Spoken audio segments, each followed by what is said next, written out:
One day after the holiest day in the Christian calendar, Pope Francis I died on Easter Monday morning at the age of 88 after a series of health complications.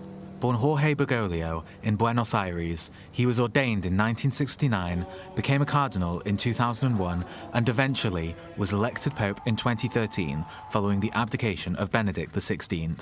His papacy was characterized by his acceptance of minorities, notably LGBTQIA+ people. However, his relationship with the Middle East was somewhat more complicated. His second official papal visit was a 3-day trip to Israel, the West Bank, and Jordan in 2014. Where he met and prayed alongside both Israeli and Palestinian leaders on either side of the Israel-West Bank border. In 2019, he became the first pope to visit the Arabian Peninsula when he visited the United Arab Emirates, and 2 years later, he became the first pope to visit Iraq, meeting leaders from the historic Iraqi Christian community, which had been devastated by decades of conflict. Over the last year and a half, he has weighed in heavily on the Israel-Gaza war, often condemning Israel on its actions in Gaza. With pain, I think of Gaza, of so much cruelty, of the children being machine-gunned, of the bombings of schools and hospitals. What cruelty. And in Lebanon, defense always has to be proportionate to the attack. When there is something disproportionate, you can see a tendency to dominate that goes beyond morality. A country that with its force does these things, any country I mean, that does these things in such an exaggerated way, they are immoral actions. Even in war, there is a morality to respect. He has suggested that Israel's actions in Gaza could constitute a genocide, and last year he attended a nativity scene where baby Jesus was wrapped in a keffiyeh.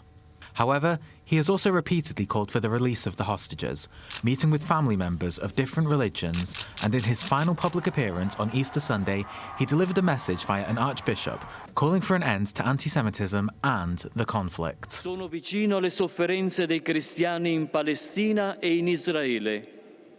I express my closeness to the sufferings of Christians in Palestine and Israel, and to all the Israeli people and the Palestinian people. The growing climate of anti-Semitism throughout the world is worrisome. Yet, at the same time, I think of the people of Gaza and its Christian community in particular, where the terrible conflict continues to cause death and destruction and to create a dramatic and deplorable humanitarian situation.